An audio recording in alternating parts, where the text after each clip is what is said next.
27 রমজান ইতিকাফ করে। ইতিকাফ বুঝতে হবে এই 5 দিনে, 21তম দিনে, 23তম আর 25তম, 27তম, 29তম, এই 5 দিনে বুঝতে হবে সবে কদর কি, সবে কদর 5 দিনে বুঝতে হবে। আর আমরা কিছু কিছু মানুষ আছে এই সবে কদর পাওয়ার জন্য 27তম রাতে যাই নামাজ বগলে করে নিয়ে মসজিদে চলে আসে, মনে আজকেই মনে এই হয়ে যাবে সবে কদর রাত। না, এর মধ্যেও সবে কদর রাত হয়ে যেতে পারে। এজন্য আসেন আপনি আমি 5 দিন, এই 5 রাত সবে কদর পাওয়ার জন্য চেষ্টা করি। আল্লাহ পাক রব্বুল আলামিন আমাদের সকলকে সবে কদর পাওয়ার জন্য কবুল করে নিন, সকলে বলেন আমিন। আর ইতিকাফ হলো নফল ইতিকাফ। কোন দিন?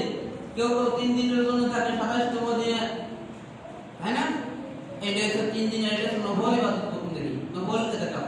আরেকটা হলো সুন্নাতে মুআক্কাদা, এটা হলো শেষ 10 দিন, এটা হচ্ছে মহল্লার যে কোনো একজন বসতেই হবে, এটা হচ্ছে সুন্নাতে মুআক্কাদা। আরেকটা হলো সুন্নাতে মুআক্কাদা। আর ওয়াজিব ইতিকাফ কাকে বলে? কেউ যদি মান্নত করে যে আমি ইতিকাফ বসবো এই কয়দিন, এটা হচ্ছে ওয়াজিব ইতিকাফ। এই ইতিকাফে যদি না বসে তাহলে গুনাহ হবে। আর সুন্নাতে মুআক্কাদা ইতিকাফ এটা অত্যন্ত গুরুত্বপূর্ণ ইতিকাফ। এই ইতিকাফে আমরা বসার জন্য চেষ্টা করব। আরেকটা জিনিস হলো ইতিকাফে বসে কারা? মুরব্বিরা না যুবকরা? ইতিকাফে বসবে যুবকরা।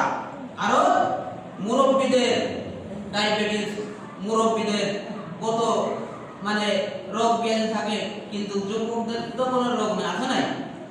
ইতিকাফে বসাতে তো যুবকদের।